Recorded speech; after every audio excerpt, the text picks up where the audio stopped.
Assalamualaikum, sahabat Batur Kanda.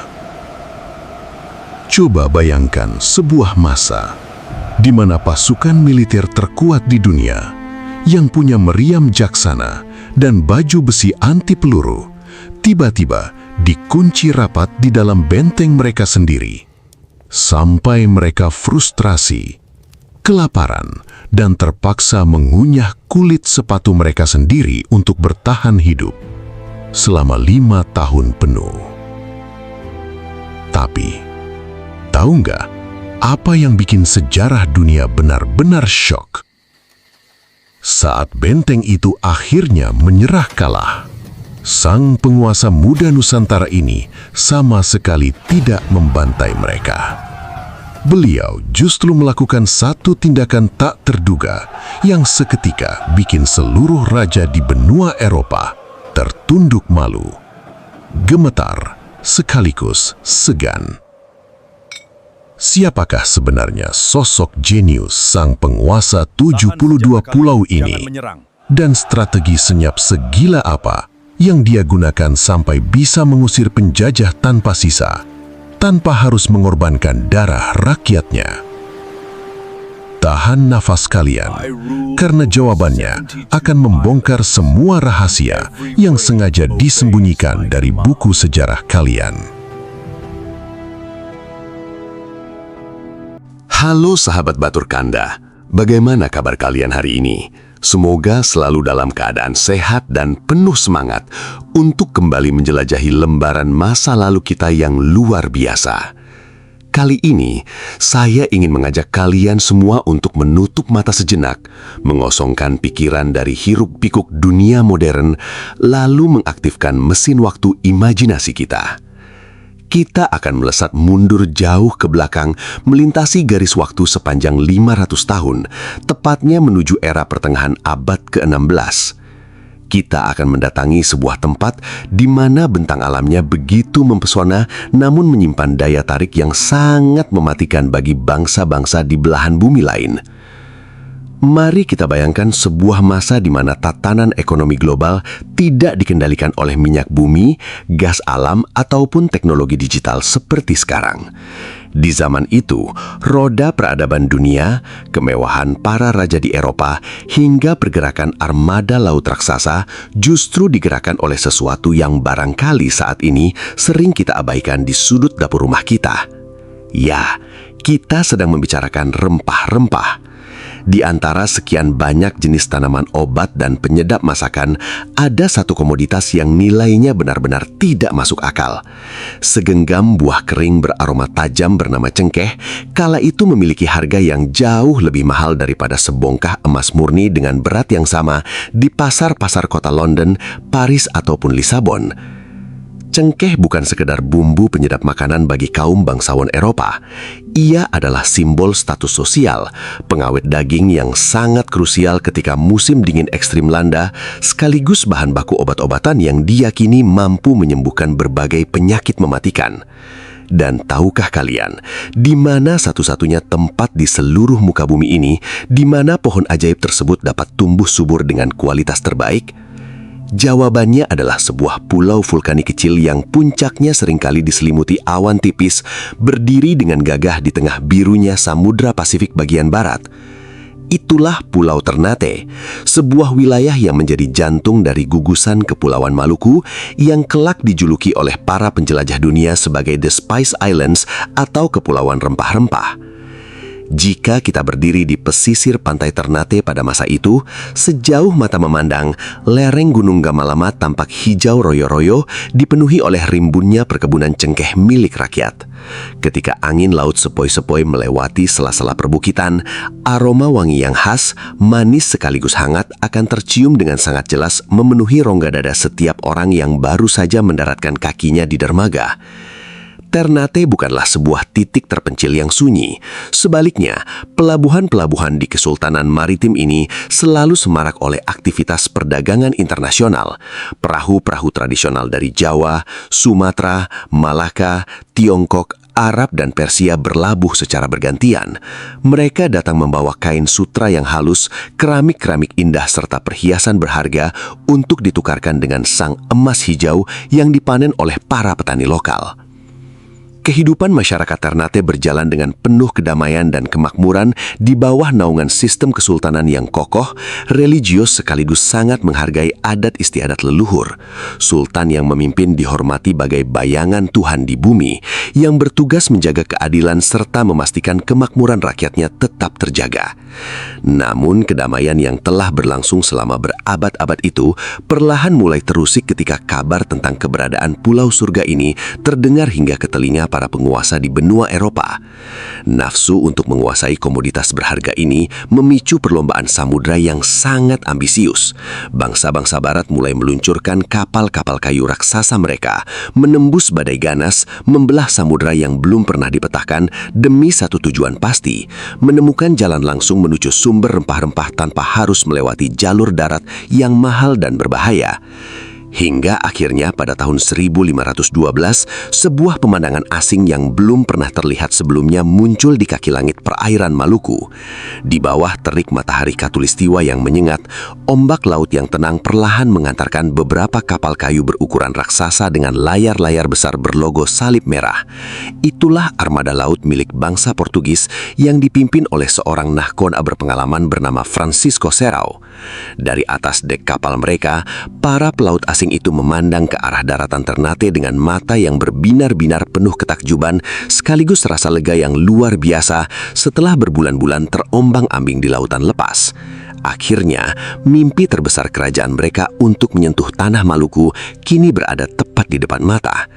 Ketika kapal-kapal besar itu melepas jangkar di dekat pantai, penduduk lokal berkumpul di sepanjang pesisir dengan perasaan campur aduk antara heran dan penasaran.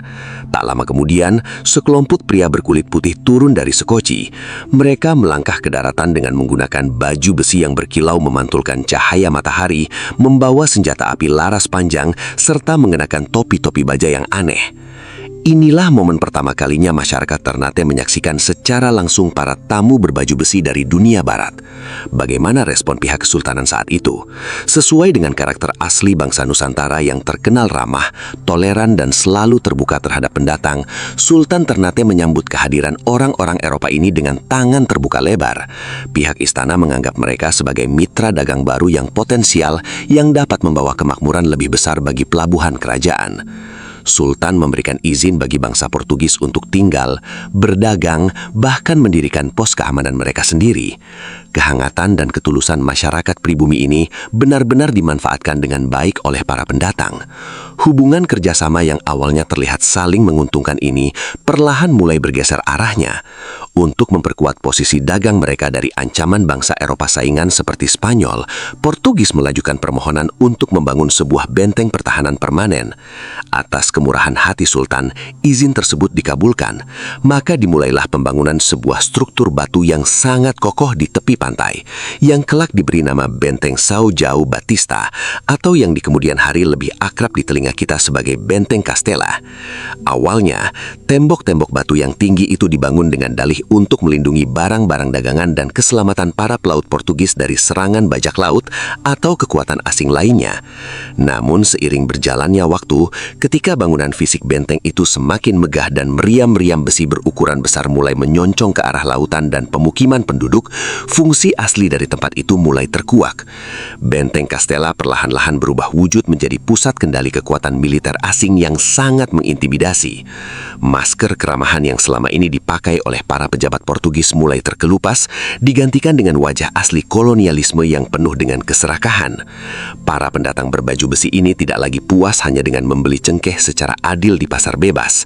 Ambisi mereka jauh lebih besar dan mengerikan. Mereka ingin menguasai seluruh rantai pasokan dari hulu hingga ke hilir. Mereka mulai memaksakan sistem monopoli perdagangan yang sangat mencekik leher para petani lokal. Aturan-aturan sepihak mulai dikeluarkan dari dalam benteng. Rakyat Ternate dilarang keras menjual hasil panen cengkeh mereka kepada pedagang dari bangsa lain, kecuali kepada pihak Portugis dengan harga yang ditentukan secara semena-mena oleh mereka sendiri. Jika ada petani yang berani melanggar aturan sepihak ini, hukuman kejam berupa sitaan lahan hingga hukuman mati siap menanti. Suasana di Pulau Ternate yang dulunya penuh dengan tawar yang para pedagang dan petani kini berubah menjadi tegang dan diliputi rasa saling curiga. Aroma cengkeh yang manis di udara perlahan mulai bercampur dengan bau mesuri yang menyengat dari arah benteng. Riak-riak ketidakpuasan mulai merayap di setiap sudut pasar, kedai kopi hingga ke dalam ruang-ruang diskusi di dalam istana. Para pembesar kerajaan dan rakyat jelata mulai menyadari bahwa tamu yang dulunya mereka sambut dengan tarian dan perjamuan mewah kini telah berubah menjadi benalu yang perlahan-lahan menggerogoti kedaulatan tanah air mereka sendiri. Ketegangan yang kian mempuncak ini laksana tumpukan jerami kering yang hanya membutuhkan satu percikan api kecil untuk meledak menjadi sebuah konflik besar yang akan mengubah jalannya sejarah Nusantara selamanya.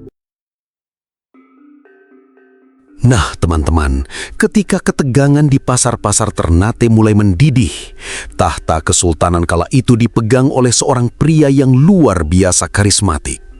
Beliau adalah Sultan Khairun. Di bawah kepemimpinannya, Ternate sebenarnya berada dalam posisi yang sangat kuat. Beliau bukan tipe pemimpin yang gerusa-gerusu atau hobi memicu peperangan tanpa alasan jelas. Sebaliknya, Sultan Khairun adalah seorang diplomat ulung yang sangat cerdas, berwibawa, dan selalu mengutamakan kesejahteraan rakyatnya di atas segalanya. Beliau paham betul bahwa konfrontasi bersenjata secara terbuka hanya akan membawa kesengsaraan bagi para petani cengkeh dan nelayan. Oleh karena itu, Baginda selalu memilih jalur dialog, berusaha mencari titik temu agar roda perdagangan tetap berputar tanpa harus mengorbankan kedaulatan kerajaan. Namun kebaikan hati dan sikap kooperatif dari Sultan Khairun ini disalah-tafsirkan oleh pihak lawan. Di balik dinding batu benteng Castella yang dingin, pucuk pimpinan Portugal mengalami pergantian. Datanglah seorang gubernur baru yang bernama Diego Lopes de Mesquita. Sifat orang ini sungguh berbanding terbalik dengan kebijaksanaan sang sultan. Mesquita adalah sosok yang terkenal kejam, licik, arogan, dan memiliki ambisi yang begitu menggebu-gebu untuk menguras habis kekayaan Maluku. Bagi Mesquita, keberadaan Sultan Khairun yang cerdas dan dicintai rakyatnya adalah batu sandungan terbesar. Ia tidak sudi melihat sebuah kerajaan lokal berdiri sama tinggi dengan Imperium Portugal yang perkasa. Hubungan antara pihak istana dan benteng yang semula dingin kini berubah menjadi sangat panas. Percikan konflik mulai meletup ketika Mesquita dengan angkuhnya menyodorkan draft perjanjian baru. Isinya sebuah tuntutan gila agar Ternate menyerahkan seluruh hak monopoli perdagangan rempah secara mutlak tanpa celah sedikit pun bagi pedagang lain. Mendengar tuntutan yang sangat tidak masuk akal tersebut, harga diri Sultan Khairun terusik. Dengan sorot mata tajam dan suara tenang namun bergetar penuh ketegasan, sang sultan menolak mentah-mentah lembaran kertas tersebut. Beliau menyatakan bahwa bumi Ternate adalah ciptaan Tuhan yang merdeka dan tidak akan pernah sudi diperbudak oleh sekelompok pendatang yang tidak tahu diri. Penolakan keras dari Sultan membuat Mesquita naik pitam. Dendam kesumat pun mulai membakar sanubarinya. Namun gubernur licik ini sadar diri. Jika ia nekat menggerakkan pasukannya untuk menyerang istana secara terang-terangan, itu sama saja dengan mengantar nyawa. Militer Ternate saat itu sangat tangguh, didukung oleh ribuan kesatria pemberani yang siap mati demi membela raja mereka. Menyadari kekuatan tempur pribumi yang begitu masif, Mesquita memutar otak. Ia tahu bahwa ia tidak bisa menang lewat jalur kesatria di medan perang.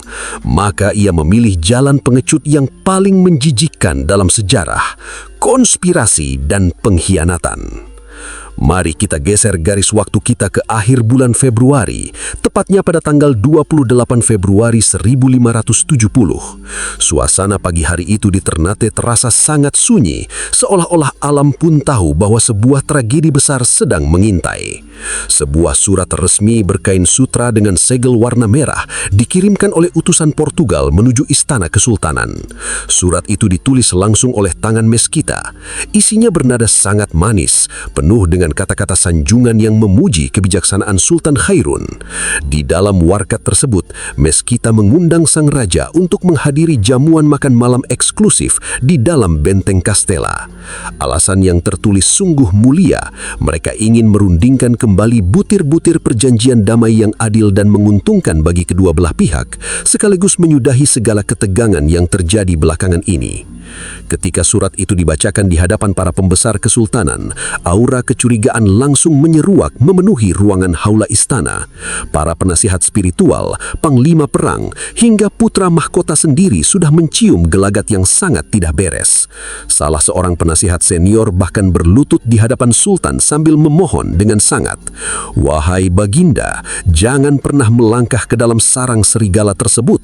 Angin laut membawa aroma tipu muslihat dan dinding batu mereka dibangun di atas fondasi kelicikan." Mereka semua meminta agar pertemuan itu dibatalkan atau setidaknya dipindahkan ke tempat netral yang terbuka. Namun disinilah letak kemuliaan sekaligus tragisnya seorang Sultan Khairun. Sebagai seorang muslim yang taat, beliau memegang teguh ajaran suci untuk tidak pernah menolak niat baik yang disampaikan atas nama perdamaian.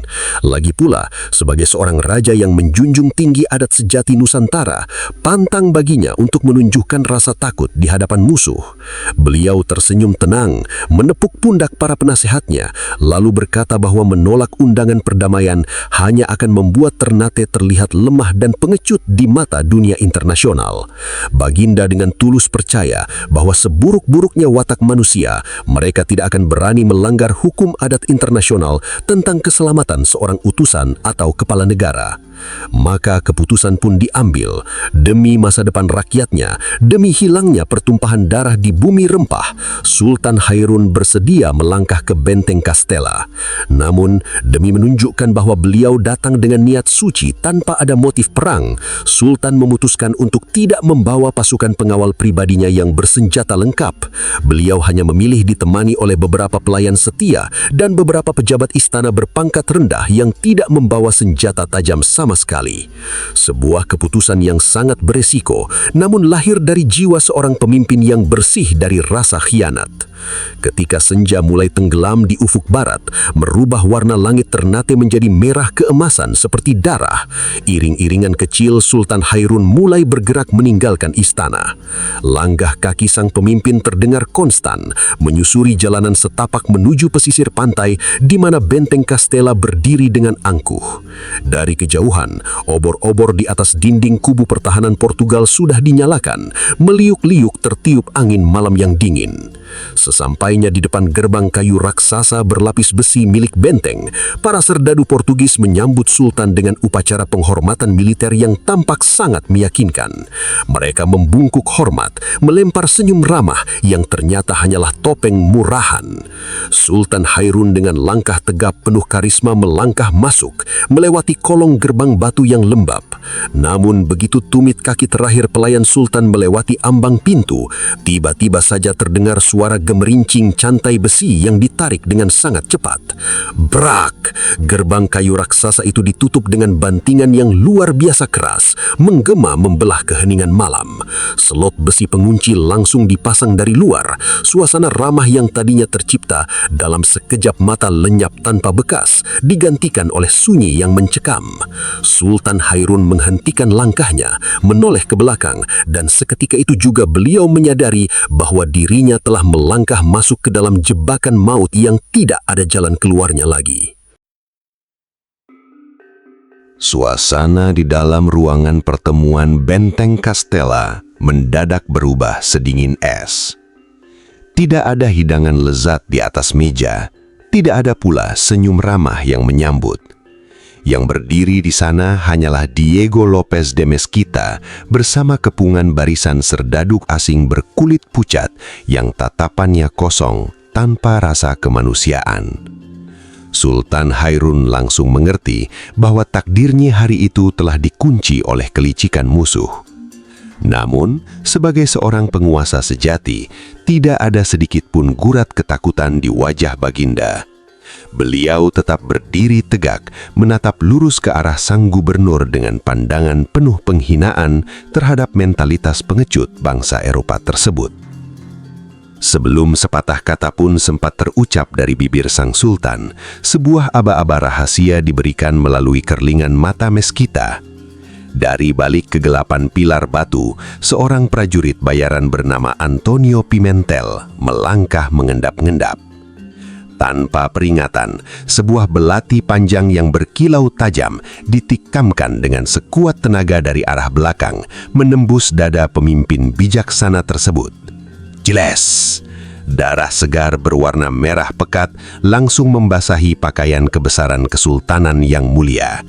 Sang Raja Ternate jatuh tersungkur di atas lantai batu yang dingin, mengembuskan nafas terakhirnya sebagai seorang martir yang dikhianati atas nama perdamaian semu. Kabar mengenai pembunuhan keji ini tidak butuh waktu lama untuk sampai keluar dinding benteng.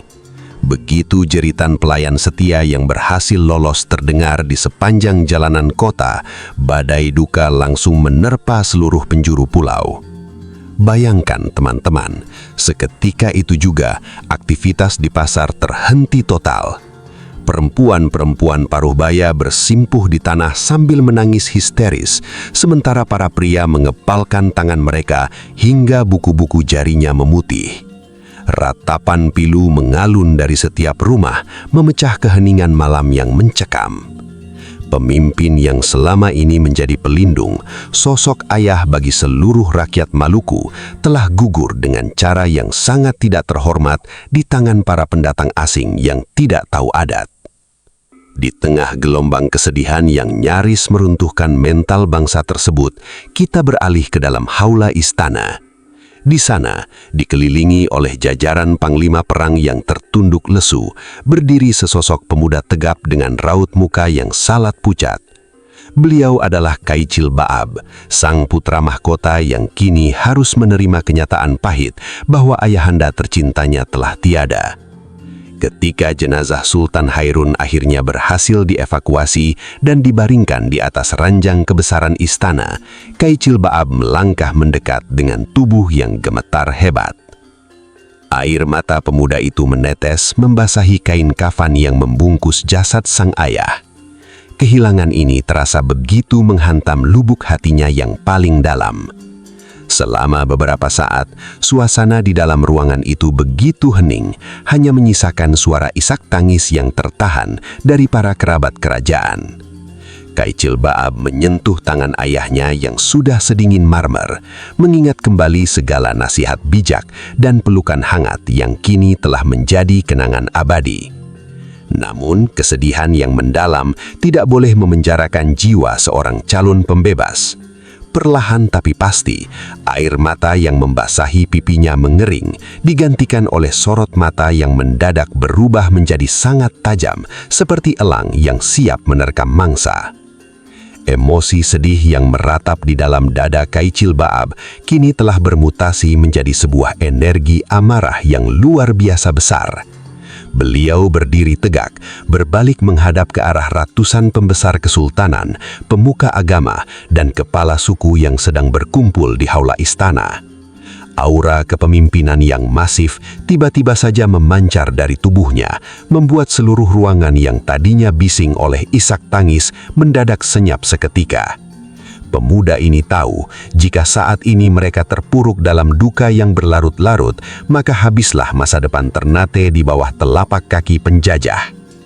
Dengan gerakan yang tegas dan penuh wibawa, Kaicil Baab menarik sebilah keris pusaka peninggalan leluhurnya dari dalam warangka.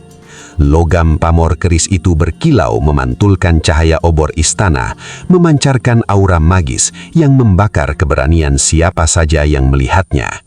Beliau mengangkat senjata tajam tersebut tinggi-tinggi ke udara, mengarahkannya tepat ke langit-langit haula.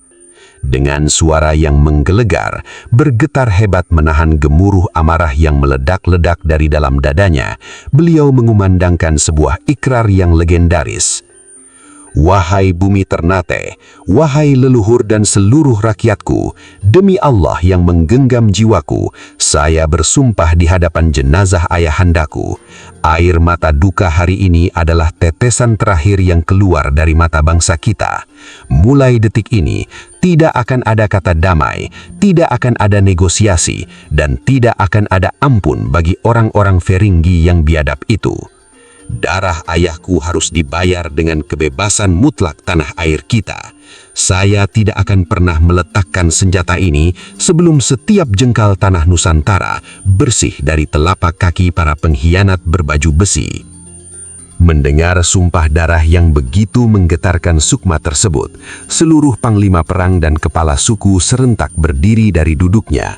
Mereka mencabut pedang serta tombak masing-masing, lalu mengacungkannya ke udara sambil berteriak lantang memecah kesunyian malam.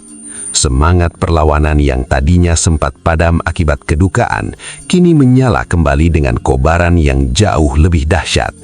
Sumpah sakral dari Kaicil Baab bukan sekedar ekspresi kemarahan seorang anak yang kehilangan ayahnya, melainkan sebuah proklamasi perang total yang akan menyeret seluruh kekuatan Imperium Portugal ke dalam sebuah pusaran kehancuran di tanah Maluku. Sejarah baru telah dimulai dan sang pembalas dendam kini siap menuntut keadilan. Keesokan paginya, matahari terbit di ufuk timur Ternate dengan pancaran sinar yang terasa sangat berbeda. Langit bersih tanpa awan, seolah-olah alam semesta sedang memberikan panggung megah bagi sebuah transisi kekuasaan yang paling krusial dalam sejarah Nusantara. Di dalam area istana, ribuan pasang mata berkumpul dengan khidmat. Hari itu, tidak ada festival budaya yang meriah, tidak ada bunyi gamelan yang bersaut-sautan, dan tidak ada tarian penyambutan yang penuh tawa. Suasana pergantian tahta kali ini diliputi oleh keheningan yang syarat akan tekad baja. Kaicil Baab melangkah mantap menuju singgasana emas Kesultanan Ternate. Setiap ayunan langkah kakinya mencerminkan ketegasan seorang pria yang telah matang oleh keadaan dalam waktu semalam. Ketika mahkota suci kesultanan perlahan diletakkan di atas kepalanya oleh para pemuka agama, sebuah beban sejarah yang sangat besar resmi berpindah ke pundak pemuda tersebut. Mulai detik itu, beliau bukan lagi sekadar seorang putra mahkota yang berduka. Beliau telah menjelma menjadi pemimpin tertinggi Maluku dengan gelar Sultan Baabullah Datu Syah.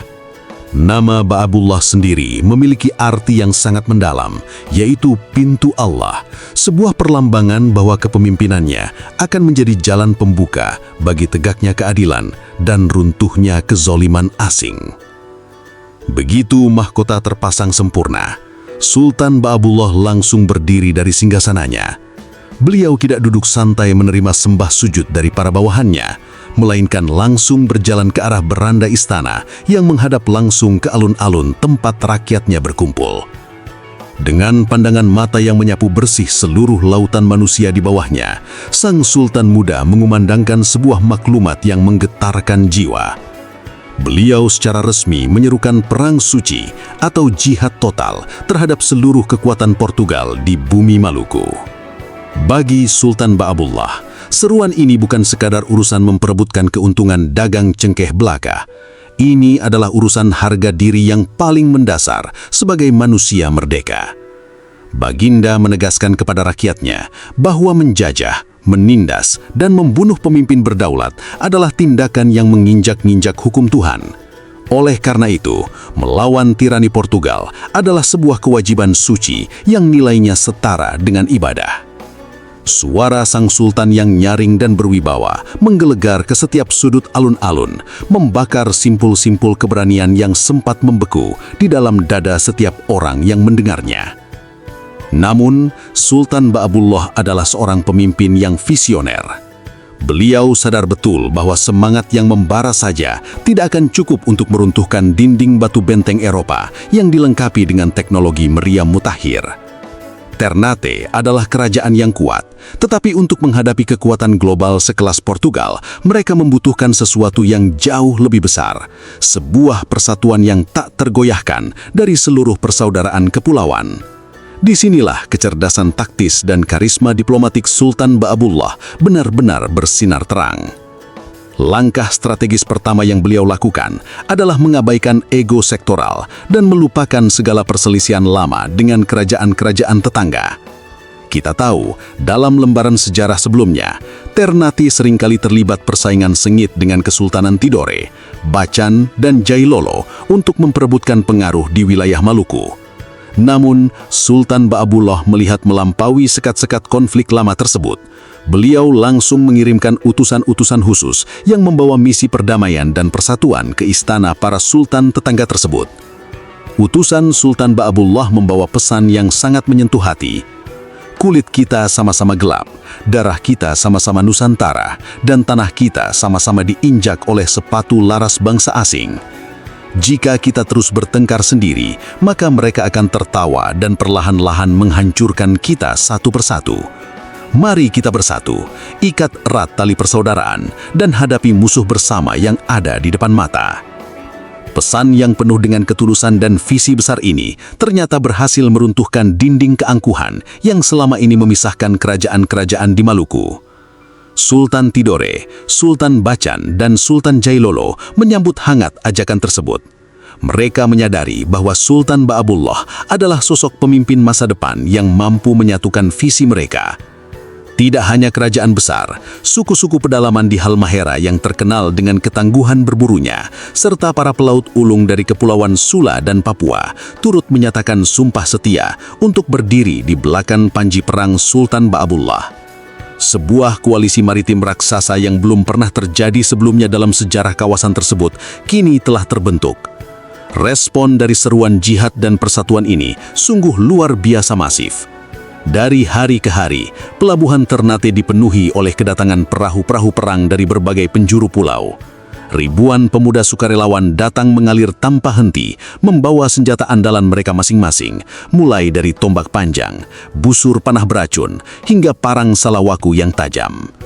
Di sepanjang pesisir pantai, kepulan asap membubung tinggi dari bengkel-bengkel pandai besi yang bekerja siang dan malam tanpa henti untuk menempa ribuan mata senjata baru. Suasana di seluruh pulau berubah menjadi sebuah kamp militer yang sangat solid. Panji-panji kebesaran berwarna kuning dan hijau berkibar tinggi di pucuk-pucuk pohon kelapa, ditiup oleh angin laut yang seolah-olah ikut menyebarkan pesan ke seantero samudra bahwa raksasa Nusantara yang tertidur kini telah bangun dengan kemarahan yang penuh perhitungan. Di bawah komando tunggal Sultan Ba'abullah, seluruh elemen bangsa ini telah melebur menjadi satu kekuatan yang sangat menakutkan. Mereka kini tidak lagi merasa takut dengan bisingnya bunyi letusan senapan atau kokohnya baju arsi para penjajah. Hari-hari penuh penghinaan telah usai, dan seluruh pasukan raksasa ini sekarang hanya menunggu satu isyarat dari Sang Sultan untuk memulai sebuah operasi militer terbesar yang akan mengubah jalannya sejarah kolonialisme di dunia. Teman-teman, setelah seluruh pasukan dari berbagai penjuru Maluku berkumpul menjadi satu kekuatan raksasa, tibalah saatnya bagi Sultan Ba'abullah untuk mengeksekusi rencana besarnya. Disinilah letak perbedaan mendasar antara seorang pemimpin yang hanya bermodalkan amarah buta dengan seorang jenderal perang yang jenius.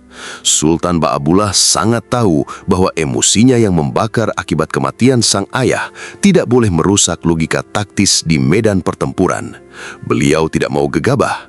Jika beliau langsung memerintahkan ribuan prajuritnya untuk menyerbu maju, memanjat dinding-dinding batu benteng Kastela yang tebal, itu sama saja dengan mengantarkan nyawa rakyatnya secara sia-sia ke dalam moncong meriam modern milik Portugal.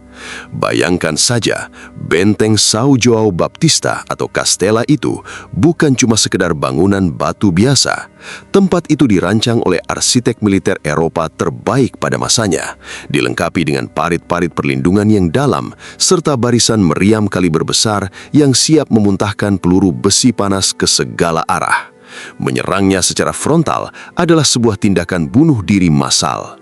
Oleh karena itu, Sultan Ba'abullah mengambil sebuah keputusan strategis yang sangat dingin, tenang, namun luar biasa mematikan. Beliau memilih untuk tidak menghancurkan benteng tersebut dari luar, melainkan menerapkan taktik pengepungan total atau blokade absolut. Beliau memutuskan untuk mengunci singa Eropa itu di dalam kandangnya sendiri sampai mereka lemas tak berdaya. Perintah pertama yang dikeluarkan oleh Sang Sultan adalah membangun barikade pertahanan berlapis di sektor darat. Dalam waktu yang sangat singkat, ribuan prajurit Ternate bersama rakyat gotong royong mendirikan pagar-pagar kayu yang tinggi, membuat parit-parit jebakan, serta mendirikan pos-pos penjagaan yang super ketat di sekeliling benteng Castella. Jaraknya diatur sedemikian rupa, berada tepat di luar jangkauan tembakan meriam Portugal, namun cukup dekat untuk memastikan tidak ada satu tikus pun yang bisa keluar masuk dari gerbang benteng tanpa terlihat oleh mata-mata pribumi. Area di sekitar benteng benar-benar disterilkan secara total dari segala aktivitas publik. Sultan Ba'abullah kemudian memberlakukan boikot ekonomi dan logistik yang sangat agresif. Beliau mengeluarkan maklumat tegas yang melarang seluruh penduduk lokal tanpa kecuali untuk menjual atau menyuplai segala bentuk bahan makanan ke dalam benteng. Tidak ada lagi sayuran segar dari ladang, tidak ada lagi pasokan daging ternak, bahkan buah-buahan liar pun tidak boleh ada yang jatuh ke tangan serdadu asing tersebut. Siapa saja yang berani menyelundupkan barang atau membantu pihak musuh secara sembunyi-sembunyi akan langsung berhadapan dengan hukum adat kesultanan yang sangat berat. Rakyat yang sudah terlanjur sakit hati dengan kelakuan Portugis tentu saja mematuhi perintah ini dengan penuh sukacita. Mereka dengan sukarela memutus seluruh urat nadi kehidupan ekonomi para penjajah. Tidak berhenti sampai di situ, kejutan taktis dari Sultan Ba'abullah berlanjut ke sektor maritim. Lautan di sekitar Ternate yang menjadi satu-satunya jalur harapan bagi Portugal untuk mendapatkan bantuan dari pangkalan besar mereka di Malaka atau Goa, India, kini ditutup rapat bagaikan dinding semen yang tak kasat mata. Sultan Ba'abullah mengerahkan ratusan armada kora-kora, perahu perang tradisional Maluku yang sangat legendaris itu.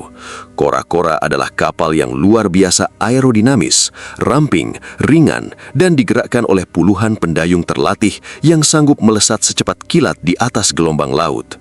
Armada cepat ini disebar di seluruh titik strategis, berpatroli siang dan malam tanpa henti untuk memblokade selat serta teluk. Setiap kali ada riak ombak yang mencurigakan di Cakrawala, armada kora-kora ini langsung bergerak mengepung. Mereka memastikan bahwa tidak akan ada satupun kapal logistik asing yang bisa merapat ke dermaga benteng untuk mengirimkan bantuan amunisi atau bahan pangan. Sultan Ba'abullah benar-benar telah memutus hubungan antara para serdadu di dalam benteng Castella dengan dunia luar secara mutlak. Strategi senyap ini berjalan dengan sangat rapi dan penuh disiplin tinggi, memperlihatkan betapa matangnya koordinasi militer yang dipimpin oleh sang sultan muda. Sementara itu, bagaimana kondisi di dalam benteng? Mari kita intip dari sudut pandang musuh. Dari atas menara pengawas benteng Castella, Diego Lopez de Mesquita bersama para perwiranya hanya bisa berdiri terpaku dengan wajah yang perlahan-lahan memucat. Ketika mereka memandang ke arah daratan, yang mereka lihat hanyalah lautan manusia, barisan prajurit Nusantara yang berdiri kokoh dengan tombak berkilauan di bawah sinar matahari. Ketika mereka mengalihkan pandangan ke arah laut lepas, yang terlihat adalah ratusan sayap kora-kora yang menari-nari di atas ombak, siap menerkam siapa saja yang nekat melarikan diri. Sombongnya baju besi yang mereka kenakan, serta angkuhnya moncong meriam yang mereka miliki, kini mendadak terasa tidak berguna sama sekali. Senjata canggih itu tidak bisa menembak musuh yang tidak mau maju menyerang.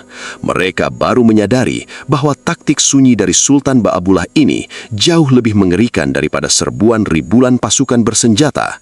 Mereka tidak sedang dihadapi dengan perang fisik yang cepat selesai, melainkan sedang disiksa secara perlahan oleh waktu yang terus berjalan mundur menuju ambang kehancuran mereka sendiri. Singa Eropa yang dulunya mengaum dengan sangat galak di bumi Maluku, kini resmi terjebak dalam sangkar batu yang mereka bangun sendiri, menanti dengan penuh kecemasan akan datangnya sebuah akhir yang tak terhindarkan. Waktu terus bergulir tanpa ampun, teman-teman. Bulan berganti menjadi musim, dan tahun demi tahun mulai terlewati dalam kesunyian yang mencekam di sekitar perbatasan benteng Castella. Pengepungan yang digelar oleh pasukan koalisi Sultan Ba'abullah kini telah memasuki fasa yang menguras ketahanan mental. Banyak pihak mengira bahwa dalam kondisi seperti ini, pasukan mengepung akan didera rasa bosan, jenuh, lalu perlahan melonggarkan penjagaan mereka. Namun perkiraan itu meleset jauh. Disinilah sang macan Ternate memperlihatkan taji kejeniusannya sebagai seorang panglima tertinggi yang tidak membiarkan pasukannya lengah barang sedetik pun. Beliau paham betul bahwa musuh yang terpojok di dalam ruang sempit bisa menjadi sangat berbahaya jika mereka menemukan momentum untuk bangkit. Oleh karena itu, Sultan Ba'abullah merancang sebuah strategi perang urat syaraf yang dirancang dengan sangat presisi, memanfaatkan kegelapan malam sebagai sekutu utamanya. Beliau tidak ingin membiarkan para serdadu Portugis yang berada di dalam benteng bisa tidur dengan nyenyak atau beristirahat dengan tenang. Bayangkan situasinya ketika malam tiba. Saat kabut dingin dari puncak Gunung Gamalama mulai turun menyelimuti bumi Ternate dan menyamarkan pandangan mata, operasi senyap itu pun dimulai. Atas perintah rahasia dari Sang Sultan, kelompok-kelompok kecil prajurit pilihan yang bergerak laksana hantu mulai merayap mendekati dinding luar benteng. Mereka tidak membawa obor, tidak pula mengenakan kelengkapan yang menimbulkan bunyi gemerincing. Mereka bergerak dalam keheningan total, menyatu sempurna dengan bayang-bayang pepohonan. Tiba-tiba saja, tanpa ada tanda-tanda sebelumnya, keheningan malam pecah oleh pekikan perang yang menggelegar di salah satu sudut parit benteng. Serak, rentetan anak panah berapi melesat di udara, membakar pos-pos penjagaan kayu milik lawan. Beberapa prajurit perimeter Portugis yang sedang terkantung-kantung mendadak tersungkur tanpa sempat menarik pelatuk senapan mereka. Suasana di dalam benteng seketika berubah menjadi kepanikan massal. Bunyi lonceng tanda bahaya dipukul bertalu-talu oleh pasukan garnisun asing tersebut. Para perwira berteriak histeris, memerintahkan seluruh serdadu untuk bangun, mengangkat senjata, dan bersiap di atas dinding kastel karena mengira sebuah serbuan besar-besaran sedang terjadi. Namun, apa yang terjadi selanjutnya? Begitu pasukan Portugis sudah berdiri dengan napas terengah-engah di atas tembok pertahanan, siap memuntahkan peluru meriam, suasana di luar sana mendadak kembali sunyi senyap. Kelompok gerilya Ternate telah menghilang tanpa jejak di dalam lebatnya hutan, seolah-olah ditelan oleh bumi. Kejadian ini terus diulang secara acak hampir setiap malam di titik-titik yang berbeda. Kadang di sektor timur, kadang di gerbang barat, atau bahkan dari arah pantai. Taktik tabrak lari atau gerilya malam ini berhasil merusak ritme tidur dan menguras energi psikologis musuh secara drastis. Akibatnya, para serdadu asing itu didera stres berat, kelelahan kronis, serta paranoid akut yang membuat mereka saling curiga satu sama lain. Di sektor lautan, cengkeraman taktis Sultan Ba'abullah juga semakin memperlihatkan dominasi yang mutlak. Kita tahu bahwa terkadang di tengah rasa putus asa yang mendalam, beberapa perwira Portugis mencoba nekat. Mereka memanfaatkan perahu-perahu dayung kecil yang ringan pada malam hari, berusaha menyelinap keluar melewati celah-celah karang, berharap bisa berlayar menuju Ambon atau Malaka untuk mengirimkan pesan darurat meminta bantuan armada tempur utama kerajaan mereka. Tetapi, Sang Sultan telah memperhitungkan opsi keputusasaan musuh tersebut dengan sangat matang. Armada laut kora-kora milik Kesultanan Ternate yang legendaris telah membentuk barisan perimeter berlapis di sepanjang perairan selat. Di bawah komando para pelaut ulung yang hafal mati setiap jengkal arus Laut Maluku, perahu-perahu cepat ini berpatroli dengan tingkat kewaspadaan yang luar biasa tinggi. Begitu siluet perahu pengintai Portugis terlihat memotong riak gelombang di bawah remang cahaya bulan, puluhan kora-kora akan langsung melesat mengepung bagaikan kawanan hiru yang mencium aroma darah. Perahu musuh langsung dihancurkan seketika dan awak kapalnya ditawan sebelum mereka sempat mencapai laut lepas. Harapan Portugal untuk mendapatkan pertolongan dari luar benar-benar telah dipotong habis sampai ke akarnya. Namun, pukulan telak yang paling mematikan dari strategi senyap Sultan Ba'abullah terjadi ketika beliau memutuskan untuk memotong urat nadi kehidupan paling mendasar di dalam benteng. Beliau menyadari bahwa manusia mungkin bisa menahan rasa lapar selama beberapa minggu, namun mereka tidak akan sanggup bertahan tanpa adanya pasokan air bersih dalam hitungan hari. Selama ini, benteng Castella mengandalkan aliran air tawar yang dialirkan melalui pipa-pipa saluran khusus yang bersumber dari mata air pegunungan di luar benteng. Sultan Ba'abullah memerintahkan sepasukan pekerja khusus untuk melacak keberadaan saluran tersebut. Setelah posisinya ditemukan, aliran air itu langsung dibelokkan ke arah lain yang jauh dari jangkauan benteng. Tindakan ini merupakan sebuah keputusan yang sangat dingin sekaligus jenius. Seketika itu juga, sumur-sumur penampungan di dalam benteng mulai mengering, meninggalkan lumpur hitam yang berbau busuk. Pihak musuh kini benar-benar terjebak dalam kondisi dehidrasi yang menyiksa. Mereka hanya bisa menatap langit dengan pasrah, berharap hujan segera turun untuk sekedar membasahi tenggorokan mereka yang kering kerantang. Melalui rangkaian strategi senyap yang penuh perhitungan ini, Sultan Ba'abullah membuktikan bahwa peperangan tidak melulu soal siapa yang memiliki senjata paling berisik atau benteng paling tebal. Dengan memanfaatkan kesabaran, disiplin pasukan, dan penguasaan medan yang sempurna, beliau berhasil menyudutkan salah satu kekuatan militer terbesar di dunia saat itu tanpa harus mengorbankan banyak darah dari pihak rakyatnya sendiri. Sang macan Ternate telah mengunci semua jalan keluar, membuat pihak lawan menyadari bahwa setiap detik yang berlalu di dalam benteng itu kini adalah langkah kaki yang semakin dekat menuju gerbang kekalahan mutlak mereka. Memasuki tahun keempat dan kelima pengepungan, situasi di dalam benteng Castella sudah tidak bisa lagi digambarkan dengan kata-kata biasa. Tempat yang dulunya berdiri dengan begitu angkuh sebagai simbol kedikdayaan militer Eropa di Asia Tenggara, kini telah berubah wujud menjadi sebuah penjara batu yang sangat mengerikan bagi penghuninya. Jika kita bisa mengintip ke dalam dinding-dinding tinggi tersebut, yang tersisa hanyalah pemandangan duka, keputusasaan, dan penderitaan yang nyaris melampaui batas-batas kemanusiaan. Taktik boikot total yang diterapkan oleh Sultan Ba'abullah benar-benar bekerja layaknya mesin penghancur yang senyap namun luar biasa efektif. Mari kita bayangkan kondisi gudang logistik mereka. Ruangan-ruangan besar yang dulunya penuh dengan tumpukan karung gandum, anggur terbaik dari Eropa, serta persediaan daging kering yang dikirim dari Goa, kini kosong melompong tanpa menyisakan sebutir debu makanan pun. Kelaparan ekstrim mulai menyerang tanpa memandang bulu, meruntuhkan hierarki pangkat militer yang selama ini mereka agung-agungkan. Rasa lapar yang teramat sangat memaksa para serdadu asing ini untuk menurunkan harga diri mereka sedalam-dalamnya demi bisa bertahan hidup satu hari lagi. Ketika persediaan logistik resmi habis total, mulailah terjadi masa-masa paling kelam di dalam benteng. Hewan-hewan yang biasanya dianggap menjijikkan kini menjadi komoditas yang paling diburu. Tikus-tikus got yang berkeliaran di selokan benteng ditangkap, dikuliti, dan dibakar dengan lahap.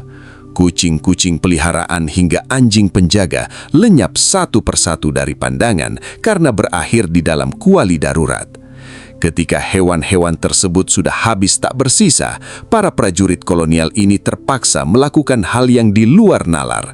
Mereka mencopot sepatu laras mereka, memotong kulit sabuk senapan, lalu merebus potongan-potongan kulit keras tersebut di atas api kecil selama berjam-jam agar bisa dikunyah demi mengganjal perut yang terus-menerus melilit kesakitan. Sungguh sebuah ironi yang sangat luar biasa. Bangsa yang datang dengan kesombongan untuk menguasai dunia kini harus mengunyah alas kaki mereka sendiri agar tidak mati.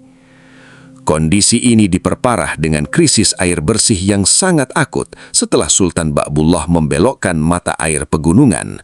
Untuk bertahan hidup dari dahaga yang mencekik, para penghuni benteng terpaksa menampung air hujan yang jatuh melewati atap-atap batu yang kotor dan berlumut. Sanitasi yang buruk, kelaparan, serta ketiadaan air bersih menciptakan lingkungan yang sangat ideal bagi menyebarnya berbagai macam penyakit mematikan.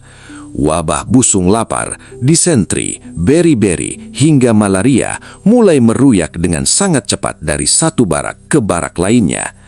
Tubuh-tubuh para serdadu yang dulunya gagah perkasa mengenakan baju besi berkilau, kini menyusut drastis menjadi kurus kering hingga tulang-tulang rusuk mereka menonjol dengan jelas di balik pakaian yang compang-camping. Setiap malam, keheningan di luar benteng seringkali terusik oleh suara-suara yang sangat menyayat hati dari balik tembok kastela. Suara jeritan kesakitan para prajurit yang sekarat, tangisan keputusasaan para wanita yang ikut terjebak di dalam, hingga rapalan doa-doa minta tolong dalam bahasa Portugis terdengar samar-samar terbawa angin malam yang dingin. Kuburan-kuburan darurat mulai memenuhi setiap sudut halaman dalam benteng karena hampir setiap hari selalu saja ada nyawa yang melayang akibat kelaparan atau penyakit. Semangat tempur mereka sudah runtuh sepenuhnya. Yang tersisa hanyalah naluri hewani untuk sekedar bernafas esok hari. Para prajurit Kesultanan Ternate yang berjaga di pos-pos luar tentu saja bisa mendengar dan melihat penderitaan yang sedang dialami oleh musuh mereka. Beberapa perwira muda yang diselimuti api dendam atas kematian Sultan Khairun sempat mengusulkan kepada Sultan Ba'bullah agar momen ini dimanfaatkan untuk melakukan serbuan akhir, membumi hanguskan benteng dan membantai seluruh isi di dalamnya tanpa sisa. Namun, disinilah letak kemuliaan dan keagungan jiwa dari seorang Sultan Ba'bullah. Sebagai seorang pemimpin Muslim yang taat dan memegang teguh hukum adat sejati Nusantara, beliau dengan tegas menolak usulan kejam tersebut. Beliau mengumpulkan para panglimanya di dalam kemah komando, lalu memberikan sebuah wejangan yang sangat mendalam. Kita mengangkat senjata untuk menegakkan keadilan dan mengusir penjajahan, bukan untuk menjelma menjadi monster yang haus darah seperti mereka. Agama dan adat kita melarang keras membantai musuh yang sudah tidak berdaya, melarang membunuh wanita, anak-anak, serta para pemuka agama yang tidak ikut berperang. Biarkan waktu yang menyelesaikan tugasnya. Kita akan menang dengan cara yang terhormat, bukan dengan cara yang biadab. Perintah dari sang sultan ini mengunci rapat segala potensi tindakan anarkis dari pasukannya. Sultan Ba'bullah membuktikan kepada dunia bahwa perjuangannya didasari oleh prinsip kemanusiaan yang tinggi, bukan semata-mata karena dorongan dendam pribadi yang buta. Beliau tetap konsisten dengan taktik pengepungannya, membiarkan pihak lawan merasakan konsekuensi dari keserakahan mereka sendiri secara alami. Keteguhan prinsip moral yang ditunjukkan oleh sang sultan ini justru semakin meningkatkan wibawa beliau di mata seluruh pasukannya. Mereka melihat bahwa pemimpin mereka bukan hanya seorang jenderal yang pandai menyusun strategi perang, namun juga seorang kesatria sejati yang memiliki hati nurani yang luhur. Di balik tembok batu yang dingin itu, air mata kelaparan terus mengalir deras, menjadi saksi bisu bahwa kejayaan sebuah imperium kolonial kini sedang berada di titik nadir, bersiap untuk runtuh di hadapan ketabahan bangsa Nusantara yang berdaulat. Teman-teman Batur Kanda, tibalah kita pada tahun 1575. Sebuah angka yang kelak akan dipahat dengan tinta emas dalam lembaran sejarah perjuangan bangsa kita. 5 tahun bukanlah waktu yang sebentar untuk sebuah pengepungan militer. Bayangkan, 1.800 hari lebih para serdadu Portugal terisolasi di dalam kegelapan dinding benteng Castella. Selama itu pula, pasukan koalisi Sultan Ba'abullah menjaga perbatasan dengan kedisiplinan yang luar biasa kokoh. Hingga akhirnya, titik jenuh dan batas kemampuan bertahan manusia itu pun runtuh tergilas oleh waktu.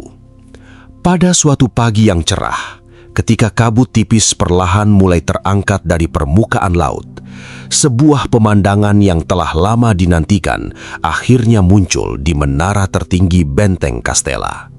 Perlahan tapi pasti, selembar kain putih berukuran besar dikerek naik ke atas tiang, melambai-lambai lunglai ditiup angin laut. kibaran kain itu bukan lagi sebuah taktik atau tipuan, melainkan sebuah pengakuan jujur dari salah satu imperium militer terkuat di dunia saat itu, bahwa mereka telah bertekuk lutut kalah total di hadapan strategi kepemimpinan Sultan Ba'abullah. Seketika itu juga, gemuruh sorai-sorai kemenangan meledak dari pos-pos penjagaan pasukan Ternate di luar benteng. Ribuan prajurit berteriak histeris, saling berpelukan, dan meneteskan air mata haru. Perjuangan panjang yang melelahkan ini akhirnya membuahkan hasil yang manis. Namun, bagaimana reaksi Sultan Ba'abullah mendapati musuh bebuyutannya menyerah? Apakah beliau langsung memerintahkan pasukannya untuk mendobrak gerbang dan menumpas habis seluruh serdadu yang tersisa? Sama sekali tidak, teman-teman. Disinilah letak keindahan budi pekerti yang membuat dunia terperangah. Sultan Ba'abullah keluar dari tenda komandonya dengan langkah yang sangat tenang. Tidak ada senyum kesombongan di wajah Baginda, melainkan pancaran wibawa seorang kesatria sejati yang meletakkan keadilan di atas dendam pribadi. Beliau memerintahkan seluruh pasukannya untuk menahan diri, menurunkan senjata, dan membuka jalan bagi utusan benteng yang ingin keluar untuk berunding. Gubernur Portugal yang baru, dengan langkah gemetar dan tubuh yang kurus kering akibat kelaparan, berjalan tertatih-tatih keluar dari gerbang benteng Castella yang berderik nyaring. Ia datang membawa kunci gerbang Castella untuk diserahkan langsung kepada Sultan Ba'abullah. Di hadapan sang sultan muda, sang gubernur tertunduk lesu, siap menerima konsekuensi terburuk, masuk hukuman mati yang mungkin saja dijatuhkan sebagai balasan atas pembunuhan keji terhadap Sultan Khairun 5 tahun silam. Namun yang terjadi selanjutnya justru menjadi sebuah tamparan moral yang sangat keras bagi peradaban Barat. Sultan Ba'abullah menerima kunci tersebut, lalu dengan suara yang lantang namun syarat akan nilai kemanusiaan, beliau membacakan syarat-syarat menyerah kalah yang sangat mulia. Jaminan keselamatan. Seluruh sisa pasukan Portugal, termasuk wanita dan anak-anak yang berada di dalam benteng, dijamin keselamatannya dan tidak akan disentuh oleh senjata sejengkal pun. Hak evakuasi, mereka diizinkan pergi meninggalkan bumi Ternate dengan cara damai menggunakan kapal-kapal layar mereka yang masih tersisa di pelabuhan. Pemberian waktu, pihak kesultanan memberikan tenggat waktu selama 24 jam bagi mereka untuk berkemas dan mengosongkan seluruh area benteng. Larangan membawa senjata, mereka dilarang keras membawa keluar satu butir peluru pun, senjata api, meriam, ataupun kekayaan hasil jarahan rempah-rempah. Semua harus ditinggalkan utuh di dalam Castella. Mendengar keputusan yang sangat toleran tersebut, air mata haru justru menetes dari mata para perwira Portugal. Mereka yang dulunya memperlakukan masyarakat pribumi bagai budak, kini justru diselamatkan jiwanya oleh keluhuran adat dari sultan yang mereka musuhi. Mereka tidak menyangka bahwa pemimpin yang mereka anggap tidak beradab justru mempraktikkan hukum perang yang jauh lebih suci dan manusiawi daripada apa yang pernah dilakukan oleh bangsa Eropa di tanah jajahan mereka. Keesokan harinya, sebuah pemandangan yang sangat mengharukan sekaligus membanggakan terjadi di dermaga Ternate. Barisan serdadu Portugal melangkah keluar dari benteng Castella dengan kepala tertunduk dalam-dalam. Tubuh mereka ringkih, pakaian mereka compang-camping, jauh dari kesang angkuh yang dulu mereka pamerkan saat pertama kali menginjakkan kaki di pulau ini pada tahun 1512. Mereka berjalan melewati koridor panjang yang dibentuk oleh barisan prajurit Kesultanan Ternate yang berdiri tegak memegang tombak, tanpa ada satupun tindakan anarkis atau makian yang keluar dari mulut masyarakat pribumi. Semua mematuhi perintah Sultan untuk melepaskan musuh dengan penuh kehormatan. Satu persatu, kapal kayu berbendera Portugal mulai melepas jangkar dan mengembangkan layarnya, bergerak perlahan meninggalkan pelabuhan Ternate menuju Ambon atau Malaka. Dari atas bukit, Sultan Ba'abullah berdiri tegak menyaksikan kepergian armada musuh tersebut.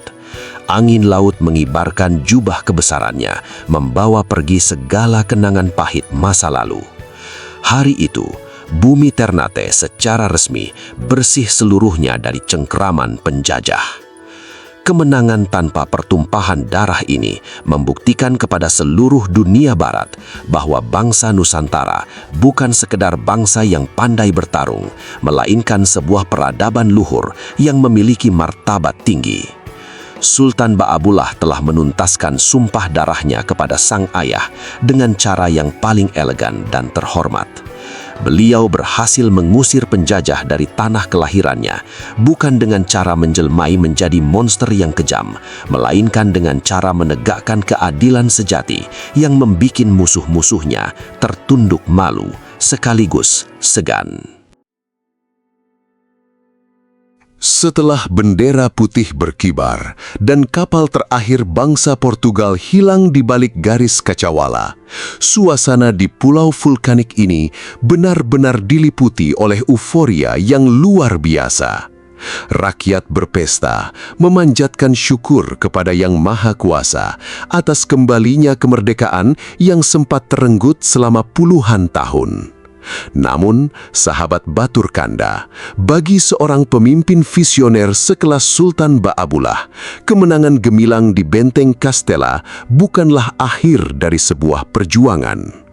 Baginda tahu betul watak bangsa-bangsa barat yang haus akan kekayaan bumi Nusantara. Pengusiran Portugal hari ini bisa saja memicu kedatangan armada asing lain yang jauh lebih besar dan rakus di kemudian hari, entah itu Spanyol, Inggris, atau kekuatan Eropa lainnya. Oleh sebab itu, Sultan Ba'abullah tidak mau terlena dalam kenyamanan tahta istana yang megah. Beliau langsung mengalihkan fokus perhatiannya dari urusan pertahanan lokal menuju sebuah visi geopolitik maritim yang jauh lebih luas dan spektakuler. Pikiran tajamnya melompati batas-batas geografis Pulau Ternate. Beliau memandang lautan luas Nusantara bukan sebagai pemisah antar daratan, melainkan sebagai jembatan emas untuk menyatukan kekuatan seluruh kerajaan kepulauan. Prinsip Baginda sangat jelas. Pertahanan terbaik adalah dengan membangun sebuah persatuan maritim yang begitu kokoh, sehingga tidak akan ada celah sekecil apapun bagi imperialisme barat untuk menancapkan kembali kuku kolonialismenya di tanah air kita. Maka, dimulailah sebuah era ekspansi diplomatik dan militer terbesar yang pernah disaksikan oleh perairan Pasifik bagian barat. Sultan Ba'abullah segera memperkuat dan memperbesar jajaran armada lautnya. Ribuan perahu perang jenis kora-kora berukuran raksasa dibangun di seluruh galangan kapal kesultanan. Setiap kora-kora dilengkapi dengan barisan pendayung yang tangguh, navigasi mumpuni, serta persenjataan meriam hasil rampasan dari Benteng Castella. Armada laut ini bukan difungsikan untuk menjajah atau menindas sesama bangsa sendiri, melainkan dikirim sebagai utusan perdamaian sekaligus pelindung kawasan maritim. Sultan Ba'abullah memimpin langsung sebagian besar ekspedisi luar biasa tersebut. Dengan wibawa yang memancar kuat, beliau berlayar menembus gelombang lautan, mendatangi satu demi satu kerajaan serta suku-suku di pulau tetangga. Pendekatan yang beliau lakukan sangat elegan.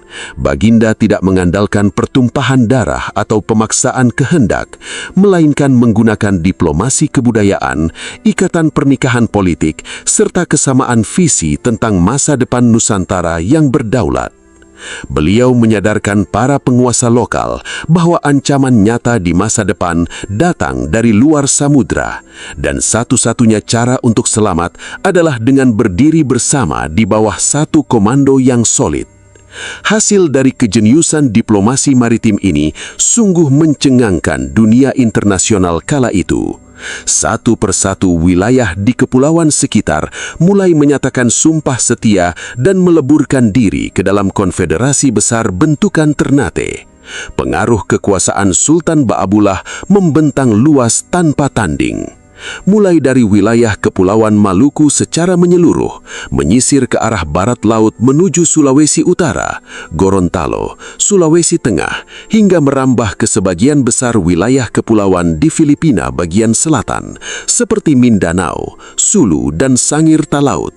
Tidak ketinggalan kawasan Kepulauan Sula, Buru, Seram, Ambon, hingga wilayah pesisir barat daratan Papua pun turut mengibarkan panji kebesaran Kesultanan Ternate. Berdasarkan catatan kronik sejarah dari para penjelajah barat dan Arab yang berkunjung pada masa itu, total ada 72 pulau berpenghuni yang secara resmi berada di bawah naungan kedaulatan serta payung perlindungan Sultan Ba'abullah.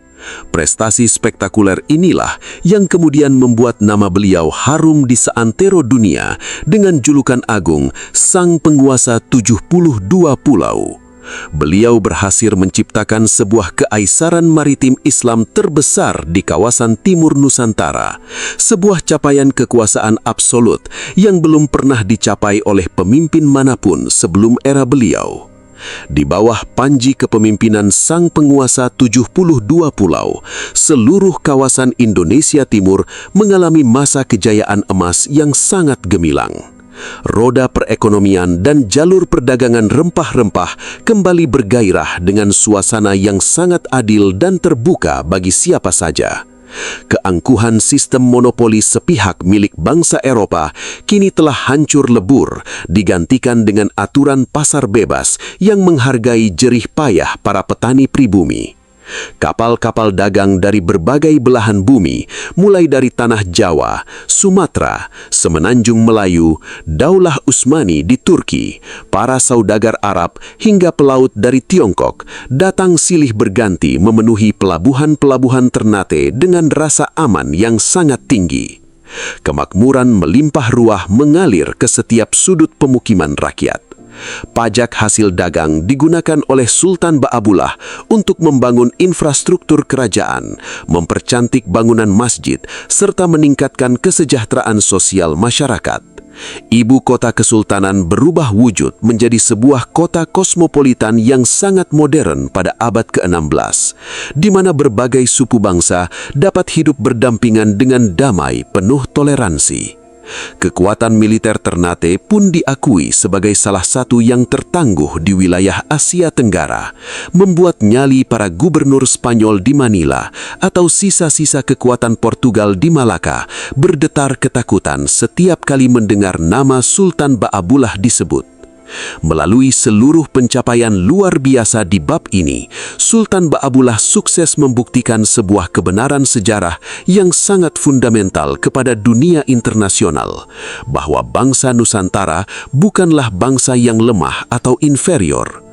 Ketika kita mampu menepikan segala perbedaan, bersatu padu di bawah visi kepemimpinan yang bersih, berdaulat dan berwibawa, kita adalah raksasa dunia yang sanggup mengelola kekayaan alam sendiri, sekaligus menggetarkan nyali kekuatan imperium global manapun di muka bumi ini. Waktu terus bergulir ke depan, meninggalkan jejak-jejak kejayaan yang tidak akan pernah luntur oleh sapuan zaman. Setelah mempersembahkan seluruh sisa hidupnya, pikiran dan tenaga terbaiknya demi tegaknya kedaulatan Maluku, sang pemimpin agung akhirnya tiba di penghujung perjalanan duniawinya.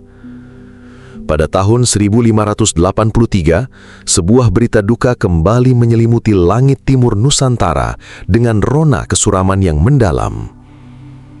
Sultan Ba'abullah menghembuskan napas terakhirnya dengan sangat tenang di dalam lingkungan istana kesultanan, dikelilingi oleh keluarga tercinta serta para panglima perang setianya yang tertunduk lesu menahan kesedihan. Kepergian sosok pembebas ini memicu gelombang kedukaan yang luar biasa masif, tidak hanya merundung Pulau Ternate saja, melainkan bergaung ke seluruh pelosok dari wilayah 72 pulau yang pernah dinaunginya. Bendera kebesaran setengah tiang dikibarkan di setiap dermaga, aktivitas pelabuhan sunyi seketika, dan doa-doa syahdu terus mengalun tanpa putus dari pulau-pulau di Sulawesi, Halmahera, hingga ke kawasan pesisir Papua. Nusantara berduka karena telah kehilangan salah satu putra terbaik sekaligus kesatria maritim paling brilian yang pernah dilahirkan di bumi Khatulistiwa. Namun, sahabat Batur Kanda, kematian fisik hanyalah sebuah perpindahan alam bagi seorang pahlawan sejati. Warisan spirit perjuangan yang beliau tinggalkan justru menjelma menjadi nilai abadi, sebuah suluh sejarah yang terus menerangi jiwa kepribadian bangsa kita hingga detik ini. Jika kita mau merenungkan kembali seluruh rangkaian kisah tadi dengan seksama, apa yang telah ditorehkan oleh Sultan Ba'abullah merupakan suatu pencapaian yang sangat langka dalam panggung sejarah peradaban dunia. Beliau adalah satu-satunya penguasa pribumi di Asia Tenggara pada abad ke-16 yang sanggup mengalahkan, mengepung, sekaligus mengusir kekuatan kolonial Eropa secara total tanpa sisa dari wilayah kerajaannya. Di tengah narasi sejarah global yang sering kali menampilkan kisah kekalahan atau kepasrahan bangsa-bangsa lokal akibat taktik adu domba barat, eksistensi Sultan Ba'abullah berdiri tegak menantang arus sebagai anomali yang sangat membanggakan. Beliau sukses mematahkan mitos bahwa bangsa berkulit putih berbaju besi tidak bisa dikalahkan. Keberhasilan gemilang ini memberikan sebuah pelajaran berharga tentang bagaimana sebuah pergerakan kemerdekaan harus dikelola secara profesional. Beliau menunjukkan dengan nyata bahwa modal utama untuk memenangkan sebuah pertempuran besar bukanlah terletak pada kecanggihan amunisi senapan, melainkan pada kekuatan persatuan yang tulus serta manajemen strategi yang matang. Ketika Sultan Ba'abullah mampu menepikan keangkuhan ego sektoral, merangkul kembali saudara-saudara lamanya dari Tidore maupun Jailolo, serta menyatukan visi pertahanan maritim di ribuan pulau, saat itulah kemenangan sejati sebenarnya sudah berhasil digenggam. Ditambah lagi dengan keluhuran budi pekerti yang beliau pertontonkan saat mengampuni serta membebaskan sisa-sisa pasukan Portugis yang sudah sekarat kelaparan di dalam benteng, sebuah teladan moralitas yang luar biasa tinggi. Tindakan tersebut membuktikan kepada peradaban luar bahwa nilai-nilai kemanusiaan adat Nusantara jauh lebih beradab dan mulia dibandingkan dengan tabiat bangsa pendatang yang mengaku sebagai masyarakat modern namun mempraktikkan cara-cara licik berlumur darah. Mari kita bawa refleksi sejarah yang agung ini ke dalam ruang kehidupan kita di masa sekarang. Sungguh sangat disayangkan jika kita membuka lembaran-lembaran tebal buku pelajaran sejarah yang beredar di sekolah-sekolah saat ini. Nama besar Sultan Ba'abullah terkadang hanya tertulis dalam beberapa baris kalimat singkat di sudut halaman yang tersembunyi. Kisah kejeniusan taktik militer dan ketegasan prinsip diplomasi maritim beliau seringkali luput dari pembahasan utama diskusi publik, tenggelam oleh dominasi sejarah yang terlalu berpusat di wilayah-wilayah tertentu saja. Ini adalah sebuah ironi nyata yang cukup menyayat hati kita bersama. Bagaimana mungkin seorang tokoh pahlawan besar yang pernah menyatukan kawasan Timur Samudra dan membikin bergetar nyali para jenderal imperium global justru hampir terlupakan oleh anak cucu dari tanah air yang dulu dibelanya dengan pertaruhan nyawa. Disinilah letak peran penting keberadaan kita bersama, sahabat Batur Kanda. Melalui ruang cerita ini, kita semua memiliki misi suki yang sama untuk merawat serta menghidupkan kembali ingatan kolektif bangsa yang mulai pudar. Membicarakan rekam jejak Sultan Ba'abullah bukan sekedar ajang untuk bernostalgia dengan romantisasi kejayaan masa lalu yang semu, melainkan upaya konkret untuk menyalakan kembali percikan api keberanian yang barangkali mulai meredup di dalam dada generasi muda hari ini. Kita perlu meneladani keteguhan sikap beliau dalam menghadapi setiap bentuk ketidakadilan di sekeliling kita. Di era modern sekarang, wujud dari penjajahan tentu tidak lagi tampil dalam bentuk serdadu asing berkulit pucat yang membawa senapan laras panjang atau meriam besi. Penjajahan baru itu kini menyusup secara halus melalui penetrasi budaya luar yang merusak tatanan moralitas, perang urat syaraf berupa adu domba digital di media sosial, hingga keserakahan sistem ekonomi modern yang kerap kali merugikan hak-hak rakyat kecil. Menghadapi kompleksitas tantangan zaman yang semakin berat ini, kita sangat membutuhkan suntikan semangat persatuan, laksana koalisi raksasa 72 pulau yang pernah dibangun oleh Sultan Ba'abullah. Kita semua harus sadar bahwa perpecahan internal, rasa saling membenci antar suku, atau pertengkaran tiada urung akibat perbedaan pandangan politik hanya akan membuat fondasi bangsa kita rapuh dan mudah dieksploitasi oleh kepentingan global luar. Sebaliknya, ketika kita semua mampu berdiri bergandengan tangan dengan erat, saling menghormati perbedaan, dan meletakkan kehormatan bendera merah putih di atas segala kepentingan pribadi, maka tidak akan ada satupun kekuatan asing di muka bumi ini yang bakal sanggup meruntuhkan kedaulatan bangsa kita. Sebagai bentuk penghormatan abadi, nama beliau kini telah diabadikan menjadi nama bandar udara utama di Ternate dan dianugerahi gelar pahlawan nasional oleh negara, agar generasi penerus selalu ingat bahwa dari timur Nusantara pernah lahir seorang pembebas yang luar biasa. Akhir kata, mari kita tundukkan kepala sejenak, mengirimkan rasa hormat yang setinggi-tingginya, serta rasa syukur yang mendalam kepada jiwa suci Sultan Ba'abullah Datu Syah, serta seluruh syuhada dan kesatria maritim yang telah gugur mendahului kita demi menjaga kesucian bumi rempah. Tanpa adanya pengorbanan tetesan darah, keringat, dan air mata mereka di masa lampau, barangkali kita tidak akan pernah bisa mengecap indahnya alam kemerdekaan yang damai seperti hari ini. Tugas sejarah kita sekarang adalah menjaga, merawat, dan mengisi warisan kemerdekaan ini dengan karya-karya nyata yang positif, prestasi yang mendunia, serta rasa cinta yang tidak akan pernah padam pada tanah air. Terima kasih banyak sahabat Batur Kanda yang telah setia mendengarkan narasi epik ini dari bab pertama hingga bab penutup dengan penuh perhatian. Semoga kisah perjuangan dari Maluku ini mampu menginspirasi langkah kaki kalian dalam menjalani hari. Jangan pernah sekali-kali melupakan sejarah, karena dari sanalah kita belajar memahami jati diri kita yang sesungguhnya sebagai bangsa kesatria. Sampai jumpa di ruang cerita selanjutnya. Tetap jaga erat persatuan dan salam Nusantara Merdeka.